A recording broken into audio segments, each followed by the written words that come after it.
다음으로 조도 계산하겠습니다. 우리가 실제로 조도란 용어를 많이 쓰고요. 이 조도 몇 룩스 이런 용어를 많이 쓰기 때문에 이 조도 계산이 다른 것보다 뭐 광도나 광소, 뭐 희도 이런 것들보다는 조도가 가장 많이 그 계산 문제가 나온다는 겁니다. 그래서 이 조도 계산에 대해서 한번 보도록 하는데, 조도 계산에 뭐 광속이 주어졌다고 하면은 그러면 뭐 면적분의 광속 이렇게 구할 수가 있습니다만은, 우리가 일반적으로 조명에 의해서 뭐 거리가 어떻고 조명의 모양이 어떻고 이런 것들에 따른 조도 계산 공식이 다르다는 겁니다. 한번 보세요. 일단 조도 계산에서 램버트의 코사인 법칙, 뭐 조도에 관한 거리 역제곱의 법칙이라고 하는데, 교재에 있는 것처럼 뭐냐면 보세요.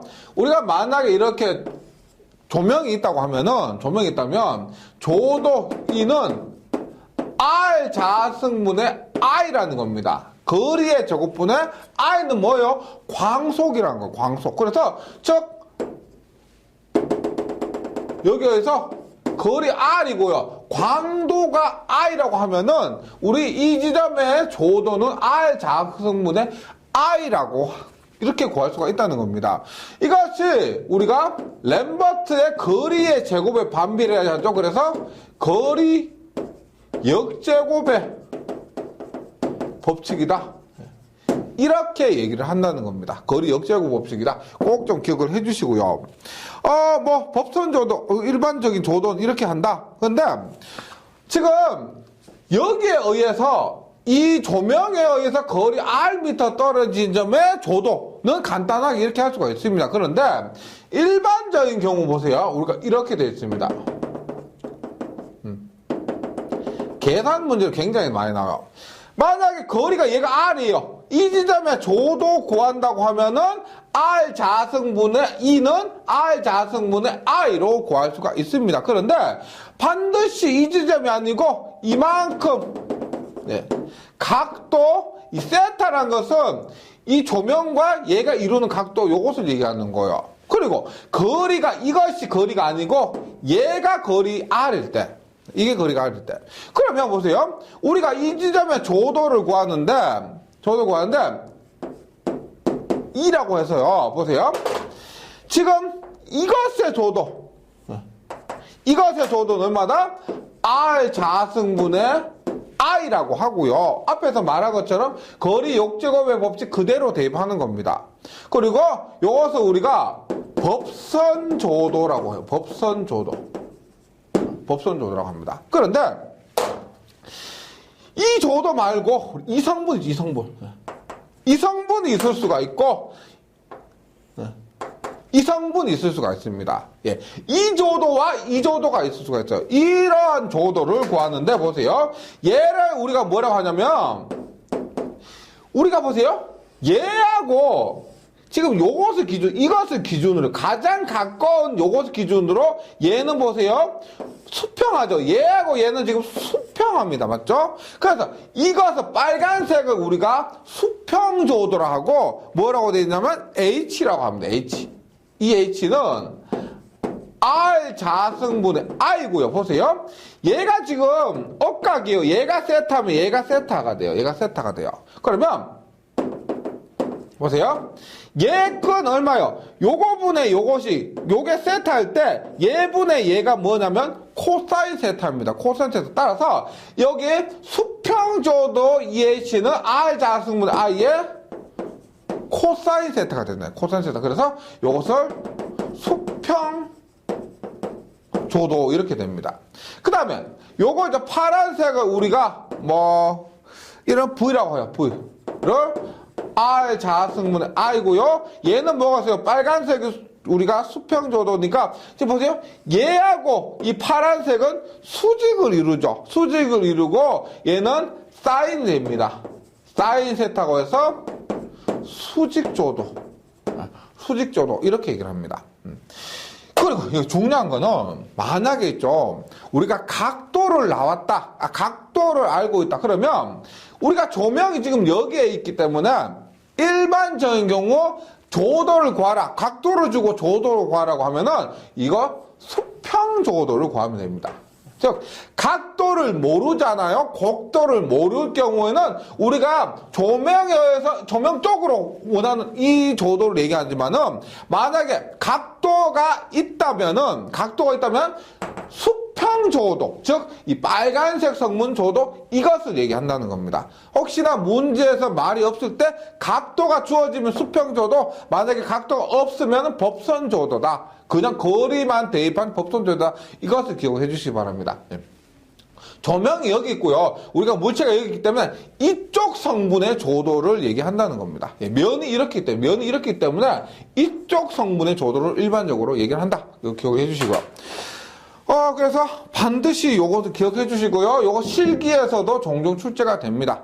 그래서 법선조도, 수평면조도, 수직면조도 꼭 기억을 해 주시고요. 그 다음에 지금 여기에서 했지만은 얘는 보통 제가 지금 하나의 광원을 점으로 봤습니다. 점으로. 즉 여기에 거리 H는 있지만요. 거리 R이나 H는 있지만은 지금 요 놈의 조명의 반지름은 고려하지 않았다는 겁니다. 그래서 이 경우는 점광원으로 봤을 때, 그런데 조명이 우리가 점광원이 아닌 경우도 있잖아요. 맞죠? 예를 들어서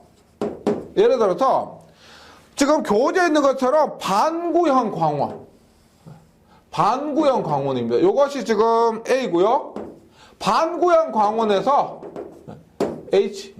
즉 앞에서 얘기할 때는 제가 법선조도, 수평면조도, 수직조도 얘기를 할 때는 요 A라는 것이 무시가 되었었습니다. A라는 것이 없었었어요. A가 없었었는데 지금 반구형 조도나 지금 원평판 광원 이렇게 생긴 거 있죠.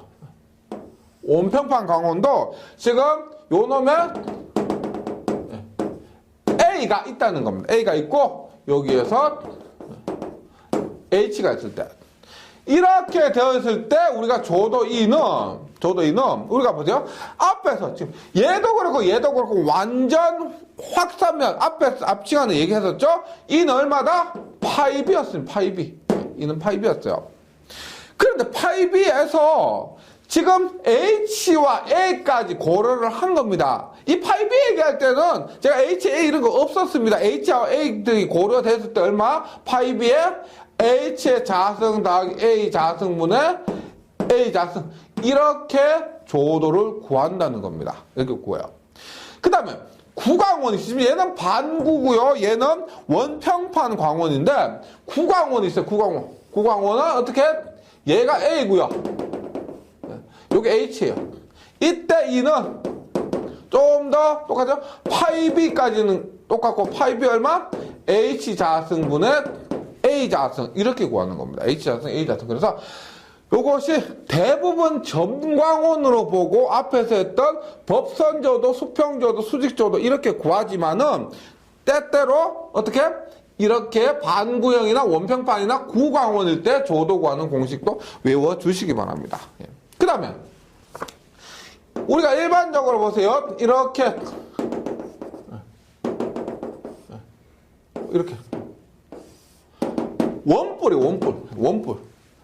원뿔일 때 요것의 각도를 우리가 교재에 있는 것처럼 할 때 세타라 하고요. 똑같이 A라고 합니다. A 했을 때 이때 점광원으로부터 H만큼 떨어지는 A점의 평균 조도를 구하는 겁니다. 평균 조도. 여기에서 평균 조도요. 평균 조도. 그럼 보세요.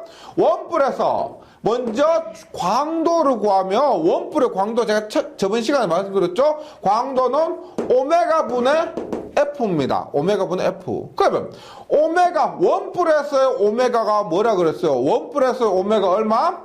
2파이의 1 마이너스 코사인 세타 분의 F 이렇게 되겠죠. 맞죠? 이렇게 됩니다. 그러면 조도를 구하라고 합니다. 조도는 뭐예요? 조도는 면적 A분의 F가 돼요. F. 그러면 보세요.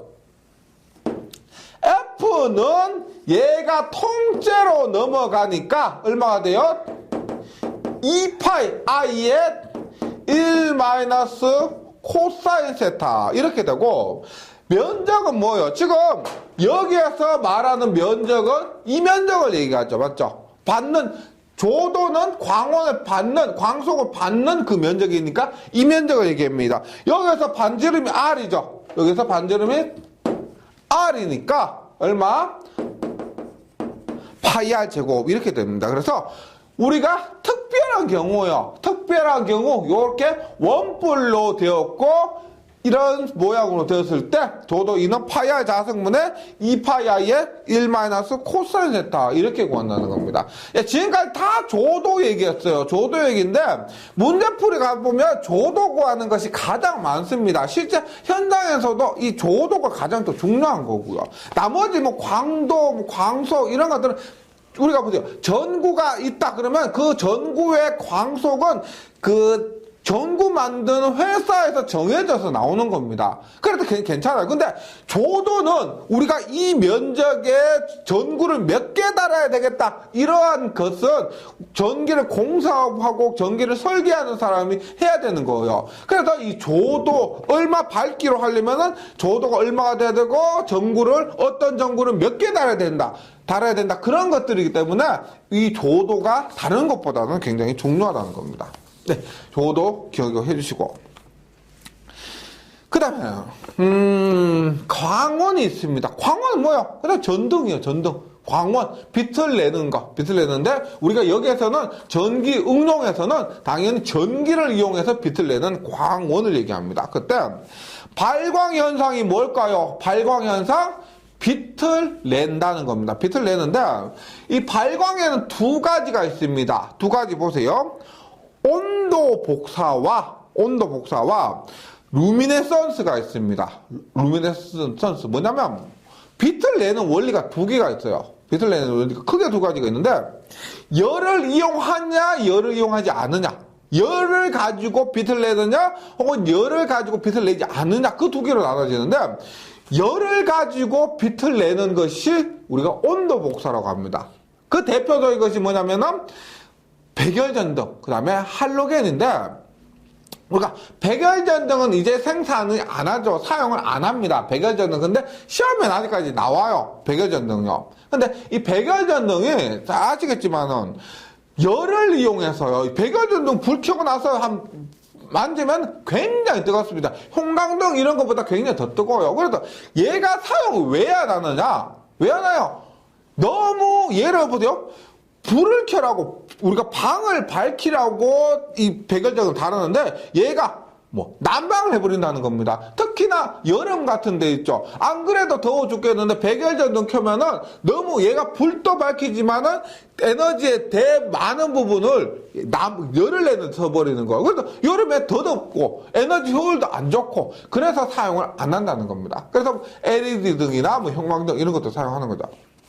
그래서 온도 복사는 물체의 복사속이 온도에만 의존하는 현상을 온도 복사라고 합니다. 그래서 대표적인 것이 백열전구와 할로겐 전구. 할로겐 전구도 많이 보셨죠? 뭐 나팔처럼 생겨가지고요. 이렇게 원뿔처럼 생겨가지고 있는 거. 혹시나 모양 좀 궁금하시면 한번 검색을 해보시면은 할로겐 전구 모양 많이 보시던 겁니다. 할로겐 전구가 온도 복사고요. 루미네선스는 뭐냐면 온도로 빛을 내는 거 이외에 나머지 모든 것을 우리가 루미네선스라고 합니다. 루미네선스에서 얘는 형광등, 수은등, 나트륨등 많이 쓰는 것들을 형광등, 수은등, 나트륨등 이런 것들이 우리가 루미네선스를 하는데 먼저 온도 복사에 대해서 봅니다. 온도 복사 봅니다. 일단 온도 복사에도 용어가 굉장히 많이 나옵니다. 시험에 보세요. 흑체와 색온도. 흑체라는 것은 완전 복사체를 얘기하는데 흑체가 뭐냐면 복사 에너지를 모두 흡수해버리는 물체예요. 에너지를 모두 흡수해버리는 물체라서 반사, 투과가 전혀 없는 거예요. 우리가 저번 시간에 했죠? 반사 더하기 투과 더하기 흡수가 100이죠. 1입니다. 반사율 더하기 흡수율 더하기 투과율 하면 100%입니다. 그런데 여기에서 100% 흡수해버리기 때문에 얘는 투과나 반사가 없다는 거예요. 이것을 흑체라고 합니다. 완전 복사체예요. 흑체. 그 다음에 색온도, 색온도 정의만 기억해 주시면 돼요. 광원이 복사하고 있는 광속의 색깔이 어느 온도의 흑채의 광속과 같을 때 그 흑채의 온도를 얘기합니다. 그러니까 같은 색을 내는 흑채의 온도, 같은 색을 내는 흑채의 온도를 색온도 이렇게 얘기를 합니다. 그 다음 플랭크의 법칙은 여기 나온 법칙이 플랭크, 스테판 볼츠만, 빈의 법칙, 스토크 법칙, 그 다음 파선의 법칙들이 있는데요. 여기서 포인트들을 정리해서 기억해 주시기 바랍니다. 일단 플랭크의 법칙은 뭐냐면 흑채 온도 방사에서 그 중요한 건 아니고 분광의 방사가 온도와 더불어서 변화한다. 분광의 방사가 온도와 더불어서 변화한다. 이것을 우리가 플랭크의 법칙이라고 합니다. 이거 광고온계의 원리가 돼요. 광고온계의 원리가 플랭크의 법칙이고 분광의 방사 온도와 더불어 변화한다는 겁니다. 전부 거의가 대부분 온도와 관련된 거예요. 왜냐하면 온도 복사니까 온도 복사, 온도를 가지고 빛을 내는 그 온도 복사이기 때문에 대부분 온도와 연관이 있는 겁니다. 그 다음에 스테판 볼츠만의 법칙은 뭐냐면 흑채, 일정 면적으로부터 복사되는 에너지, 일정 면적으로부터 복사되는 에너지 와트 퍼 제곱센티미터입니다. 이 복사된 에너지 크기는 절대 온도의 4제곱에 비례한다. 일정 면적으로부터 복사되는 에너지가 절대 온도의 4제곱에 비례한다. 이것이 우리가 스테판 볼츠만의 법칙입니다. 온도, 이제 온도가 T죠. 템퍼러처 T의 4제곱이에요. 이것이 스테판 볼츠만의 법칙이다. 그 다음 빈의 법칙은 뭐냐면 파장과 온도예요. 파장과 온도. 앞 시간 했죠? 저번 시간 했죠? 파장과 온도와의 관계가 빈의 법칙입니다. 즉 최대 복사 파장은 온도가 높을수록 짧아진다. 온도가 높으면 짧아져 반비례한다는 거예요. 파장이 온도와 반비례한다는 겁니다. 즉 최대 복사 파장 온도가 높을수록 짧아지고 각 온도에서 복사된 상태 중 최대 시감도 파장은 발생체의 절대 온도에 반비례한다고. 지금 여기서 람다 M 곱하기 T는 2.892 곱하기 10-3승 미터 K입니다. 여기서 뭐라 그러죠? 파장 람다 M인 T에 어떻게 해요? 람다 M T는 2.896이니까 람다 M은 T분의 2.896 곱하기 10을 -3승입니다. 그래서 반비례한다는 거예요. 다시 빈의 법칙은 파장이 온도와 반비례한다 이거예요. 그 다음에 스토크의 법칙은 뭐냐면 스토크의 법칙은 보세요. 다른 것보다 이때 조사 때 발생하는 형광이나 인광의 파장은 원래 파장보다 같거나 길다. 원래 파장보다 같거나 길다. 그러니까 조사했을 때 파장이 원래 준 것보다 같거나 길다는 겁니다. 결론적으로 크다. 원래 파장보다 크다. 이것이 우리가 스토크의 법칙이 되고, 스토크 법칙은 조사된 파장이 크다. 이렇게 외워주시면 되겠습니다. 파산의 법칙은 뭐냐면 방전 개시 전압 일정 전극 금속과 기체의 조합에서는 입력과 관의 길이의 곱에만 관계한다. 이것이 파산의 법칙이고요. 여기서 나오는 법칙들 문제 나올 겁니다. 문제 나왔을 때, 그러니까 제가 처음에 말씀드렸듯이 여기 있는 거 내용들의 정규반 한 번은 보시고 관용도 문제 계속 반복하시다 보잖아요. 그러면 거의 문제가 안 바뀌고 나와요. 그렇기 때문에 지금 여기에서 5개를 따로 외우신다기보다는 그냥 이렇구나 하고 관용도 문제에서 뽕을 뽑으시면 돼요. 관용도 문제 계속 반복하시면은 나왔던 문제 계속 나오니까요. 어렵지 않을 겁니다. 네. 공식 여기 법칙들 5개 잘 정리해 주시고 온도 복사에 강한 겁니다. 그 다음에 온도 복사를 이용한 가장 대표적인 것이 뭐냐면 여기 나오는 백열전구입니다. 백열전구. 그 백열전구를 한번 보면은 백열전구 잘 아시죠? 백열전구는 필라멘트가 있습니다. 필라멘트에 전류가 흘러서 가열되고 온도 복사에 의해서 발생된 가시선을 이용해서 우리가 빛이 나는 겁니다. 그럼 여기서 백열전구에서 일단 백열전구에서 중요한 것은 필라멘트 있죠? 이 부분 텅스텐이에요. 텅스텐에 만나는 필라멘트의 특징, 구조, 그 다음에 이 필라멘트의 구비 조건, 그 다음에 백열전구의 구조, 이런 것들을 잘 정리하시면 되는데 잘 나오는 것들 위주로 해주시면 됩니다. 일단 필라멘트를 봅니다. 필라멘트를 보면은 진공전구에서는 직선 필라멘트가 사용되고 있다. 필라멘트 아시죠? 자, 확대해서 보면 이렇게 꼬불꼬불하게 되어 있는 거 있습니다. 큰 곳에. 근데 저출력을 가스를 사용. 그러니까 진공전구는 진공구로 되어 있고 가스가 없다는 겁니다. 이것은 저출력에는 보통 진공전구를 사용해요. 그래서 저출력 진공전구에서는 직선 필라멘트가 사용되고 있으나 가스입 전구, 가스를 넣었다는 것 자체가 고출력이라는 겁니다. 출력이 높다. 고출력 가스입 전구에서는 코일 모양으로 가면 단일 필라멘트와 코일 모양으로 감은 것을 또다시 코일 모양으로 가면 이중 필라멘트가 사용된다. 예. 그래서 가스 손실은 필라멘트가 가늘수록 많아지며 필라멘트에는 텅스텐이 사용된다. 텅스텐이 필라멘트로 사용된다. 그러니까 필라멘트 구비 조건입니다. 우리가 백열전구에서 가장 중요한 것이 필라멘트고, 다른 데 필라멘트 없죠? 없습니다. 필라멘트는 융해점이 높을 것, 녹는 점이 높을 것, 그 다음에 온도계수가 정일 것. 온도계수 정이라는 게 무슨 말이에요? 온도가 올라갈수록 저항값이 커지는 겁니다. 온도가 높아질수록 저항값이 커진다. 고유장이 클 것. 고유장이 크다는 말은 우리 고유장이 로우예요. 로우. 고유저항인데 우리가 이렇게 볼 수가 있습니다. 백열 전구는 열이 많으면 많을수록 더 밝아져요. 열이 많으면 많을수록 더 밝아집니다. 따라서 열이 많아진다? 이 저항값이, 우리가 전력은 I제곱 R에 의해서 저항 R이 커지면은 열 발생이 커진다는 겁니다. 그래야 더 밝아지는 거예요. 그래서 다른 것과 다르게 이 필라멘트 자체는 고유저항이 커야 된다는 거예요. 온도 계수도 정이고, 그 다음에 고유저항이 커야 된다. 그 다음에 가공이 용이해야 될 거, 만들기 쉬워야 된다는 거예요. 그 다음에 선팽창 계수가 적을 것. 예, 팽창 계수가 적을 것. 고온에서 증발이 적을 것. 어렵지 않죠. 필라멘트 구비 조건은 읽어보시면은 그렇구나 하시면 됩니다. 이런 것들은 실기에서도 나올 수가 있습니다. 필라멘트 구비 조건. 그 다음에 도입선이 있는데, 이 도입선 잘 보세요. 도입선은, 여기 필라멘트 구조에서 도입선은 보세요.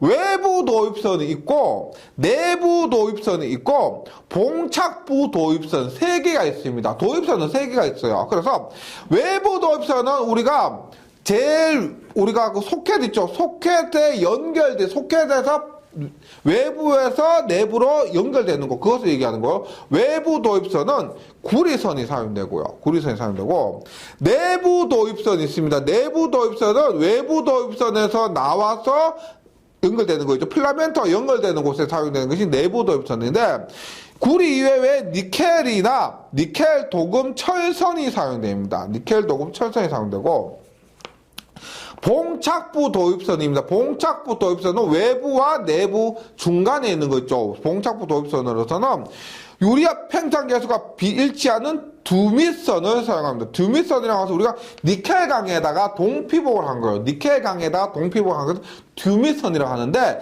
봉착부 도입선에는 두밋선을 사용합니다. 네. 그 다음에 베이스에는 황동이에요. 황동. 구리 주성분하고 구리와 연기 합성금인데, 이것도 황동이고요. 앵커 있죠. 앵커 지지선이라고 합니다. 앵커 지지선. 필라멘트 지지선이에요. 앵커를 몰리브덴입니다. 몰리브덴. 네.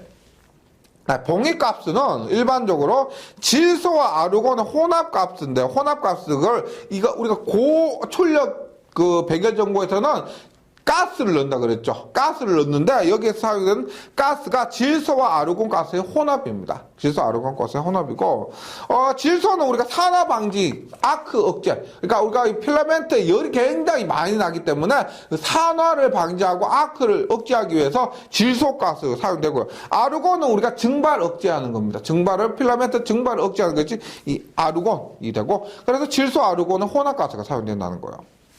그 다음에 유리구는 일반적 조명엔 연질 유리고, 특수한 경우에는 경질 유리가 사용된다.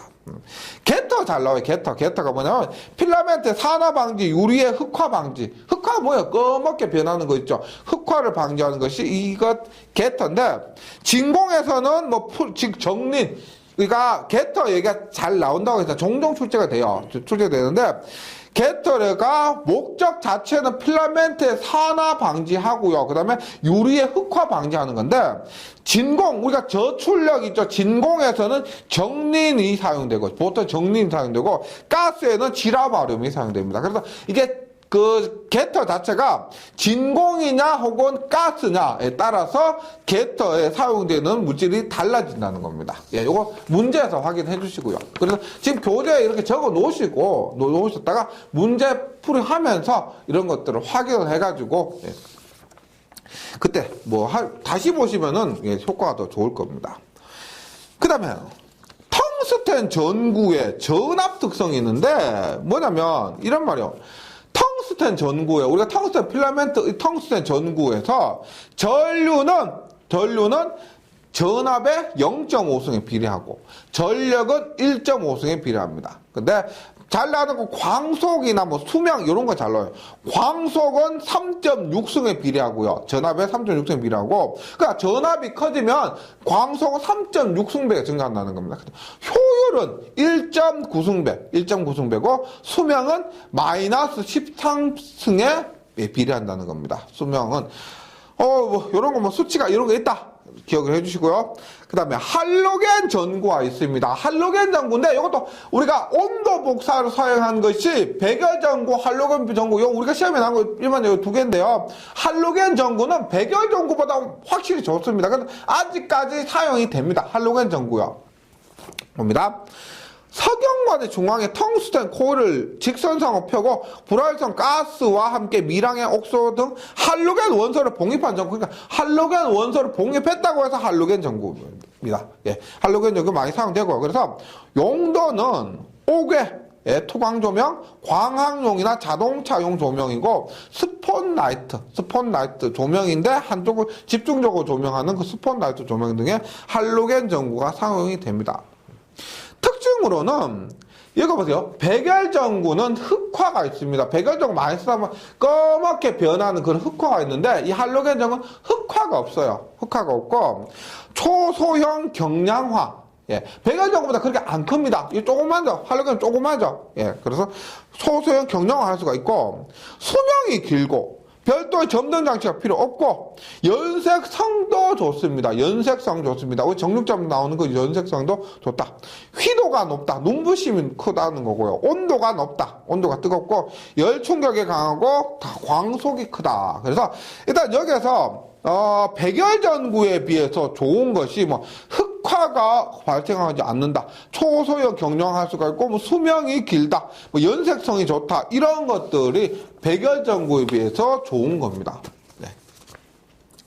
그 다음에 방전등이 있습니다. 방전등은 뭐냐면은 앞에서 말씀드렸지만은 우리가 그 조명의 원리에서 온도 복사 외에는 루미네선스라 그랬습니다. 루미네선스가 여기 나오는 방전등이란 거예요. 방전등. 그러니까 열을 이용한 것이 아니고 이러한 루미네선스 등을 이용해서 빛을 내는 겁니다. 그래서 루미네선스는 온도 복사 이외의 모든 발광을 얘기해요. 온도 복사 이외의 모든 발광이면서 대부분의 조명이 여기 속하는 거죠. 그래서 전기 루미네선스, 기체 가스 중에 방전에 의한 복사가 된다. 그래서 순이나 네온관 등 이것이 전기 루미네선스를 이용한 것이고, 복사 루미네선스, 이것이 가장 대표적으로 우리가 많이 사용하는 형광등입니다. 형광등이 복사 루미네선스, 즉 복사를 받은 물체에서 그보다 긴 파장의 복사를 방출하는 것, 그 원리를 이용해서 하는 건데, 그것이 우리가 앞에서 스토크의 법칙 있죠. 형광체나 인광체 빛을 조사할 때 발생하는 형광이나 인광의 파장 원래 파장보다 길거나 크다. 이런 거 있죠. 이것을 우리가 형광입니다. 형광등. 형광등이 뭐예요? 양쪽에서 쏘잖아요. 그러면 형광등 자체가 그 관에 형광 물질을 발라놨죠. 그것을 이렇게 쏜 것을 형광 물질에 반사되고 찢고 볶고 해서 그 원리를 이용해서 빛이 나는 겁니다. 불을 밝히는 거. 그래서 복사를 받은 물체에서 그보다 긴 파장의 복사를 방출을 계속해서 이 형광등이 불이 나오는 겁니다.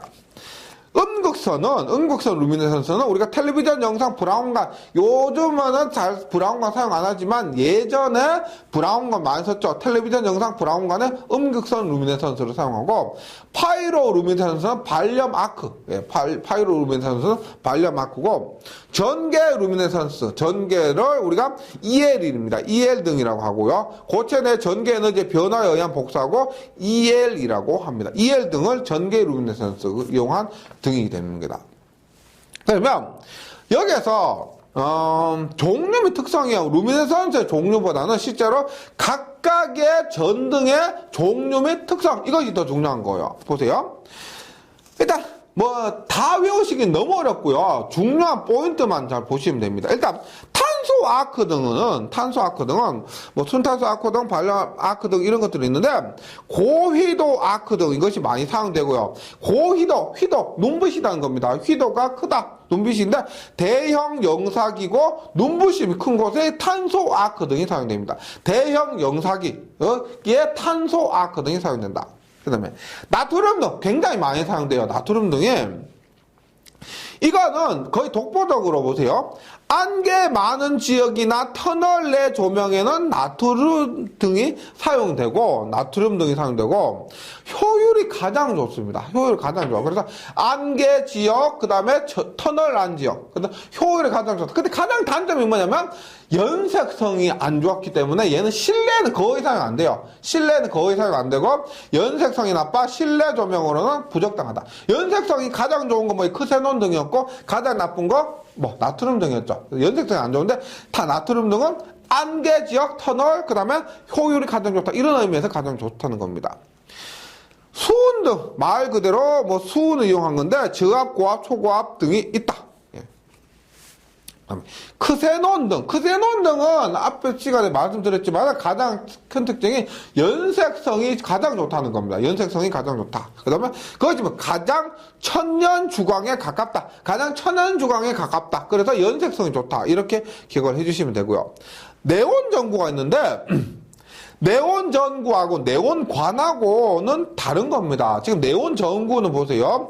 소비 전력이 적고 음극만 발광, 네온 전구는 음극만 발광하므로 직류 극선 판별용에 사용됩니다. 직류 극선 판별용, 음극만 발광하니까. 그 다음에 일정 저답이면 전등, 검정기, 교류, 파고값에서 측정에 사용되는 것이 네온 전구고요. 네온 관등은 뭐냐면 네온관, 우리가 흔히 말하는 네온 사인이라고 하죠. 조명, 우리가 술집에 있는 거리에 가면 네온 사인 하는 그것이 이 네온 관등입니다. 네온 등하고는 다른 거예요. 네온 관등은 냉음극 방전 등으로 양광주 부분의 발광이고 네온 관등이고요.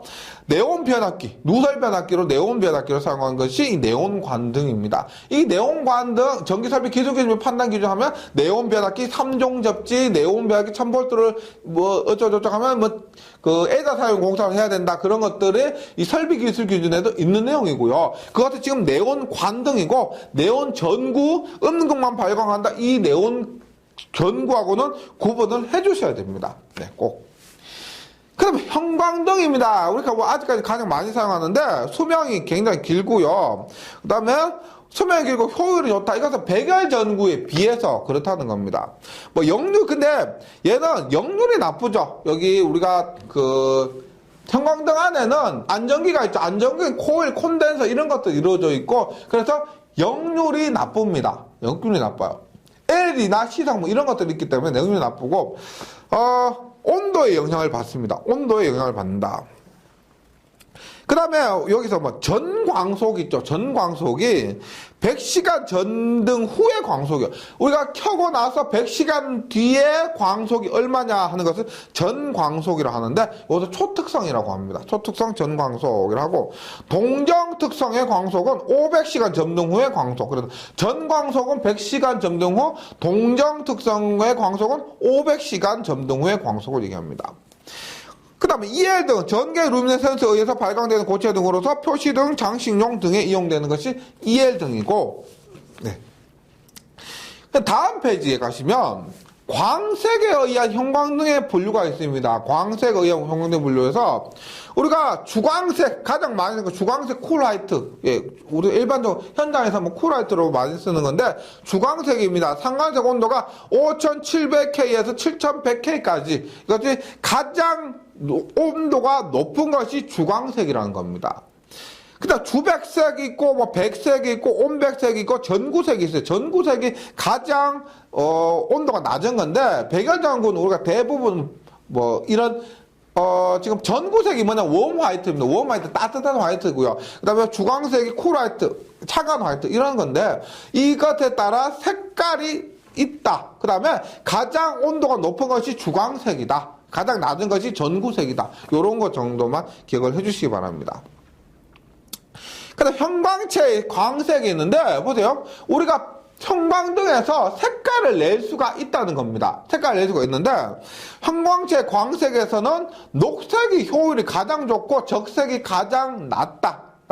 예, 효율이요. 이때 색깔 좀 기억을 해주시기 바랍니다.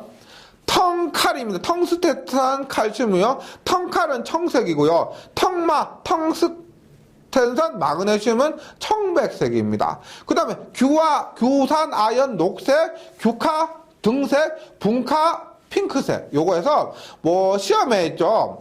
규산 아연 녹색이나 뭐 붕산 카드뮴 핑크색, 그 다음에 텅스테산 마그네슘 청백색, 요런 것들이 시험에 잘 나옵니다. 그 다음에 텅스테산 광색이 아닌 것, 그러니까 텅칼, 텅마, 규아, 규카, 분카, 요런 것들이 형광체의 광색을 내는 종류다. 이런 것들까지도 정리를 해주시면 좋겠습니다. 근데 우리가 이런 거 있잖아요. 뭐 3파장 형광등이다. 3파장 형광등이다. 이게 무슨 말이요? 3파장 형광등이다. 이거 세 가지 색깔을 합해서 낸다는 겁니다. 뭐냐? 3파장 청색과 녹색과 적색 있죠. 청록적을 합해서 하얀색을 낸다 그래서 3파장 형광등입니다. 3파장 형광등.